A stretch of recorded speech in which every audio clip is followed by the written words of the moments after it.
that's often looked at as, ooh, let's get you a psych consult first. Something must be more wrong than you're just ill.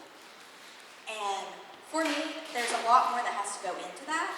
And I learned about it a lot when I was in nursing school. It was a very tough topic for us. And then I did more research. After being broken down, I found that the most common reasons for people wanting to have help with a physician-assisted suicide is because they're terminally ill and nothing can be done for them. No treatment can help them, and they've given up hope. A financial burden that they don't want to leave on their family, because I know from very personal experience, medical anything is super expensive. Most of the interns here know about my surgery I just had, and I just got the bill before insurance, and it's over $113,000. And most people, that's just like the tip of the iceberg when they're terminally ill. And also, excuse this, my veins just coming off. And a lot of the time, people just don't have someone to care for them. They don't have a loving family at home. Some people don't have children, their spouses have already passed, and they don't want to go into a nursing home because who wants to spend their last days there? Because most of the time, it's just not a very fun place to be. And I found that, it's a very touchy subject, and I may not be personally for it, but I know several people who have had to do that. I went to college with this girl, she was 23. She was 2 years older than me, but she lived in my dorm room. About 8 months ago, they found several different types of cancers, and most of them were stage 3 or stage 4. She didn't want to leave her family with a financial burden. There was nothing that could be done for her. She opted to go with the physician-assisted suicide. It was very hard on all of us. It was close to her.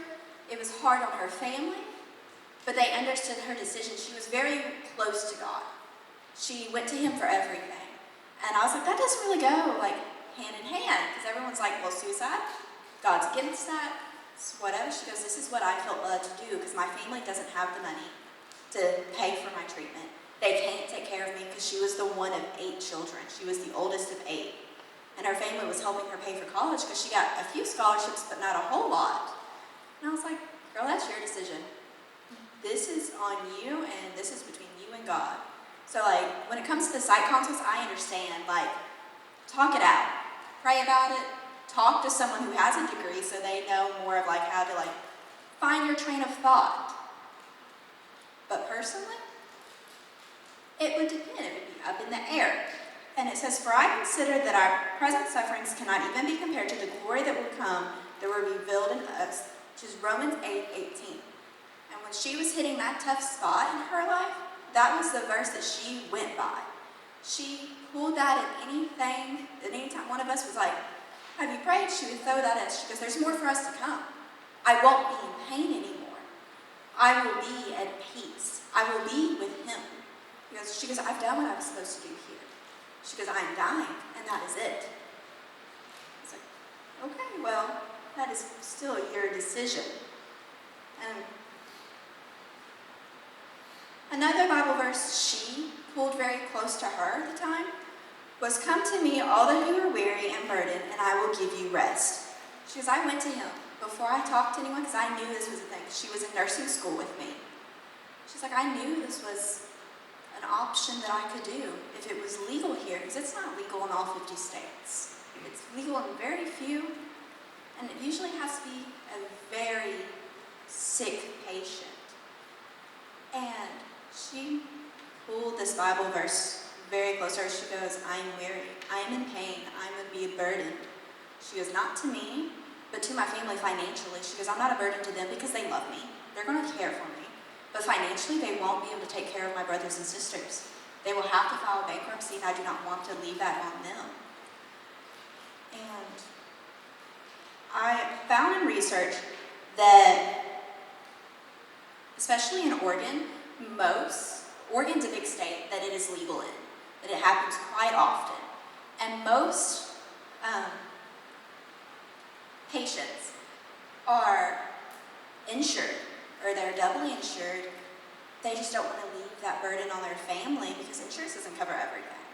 Insurance is very picky, and they're just like, I'm so sick, Or they might be insurance, like, I don't have someone to care for me. I don't have someone to love me that way, and I don't want to be here by myself trying to fight. And that just takes a toll on someone, and once they're ready to give up, they've given up. They're done. It's hard to come back from an illness once you have given up and lost all hope. So, the final, so I reached out to her mom when I found out about this speech. I was like, this is something I want to talk about. Because not a lot of people think about it anymore. I reached out to her mom, and one Bible verse her mom and her dad still read that remind them of her. It's from Revelations 14:13. And it says, "Then I heard a voice from heaven say, 'Write this, blessed are the dead, and those who died in the Lord from this moment on. Yes, says the Spirit, so they can rest their hard work because their deed will follow them.'" And I just think that was an amazing thing that they still think of and don't hold remorse against their daughter for.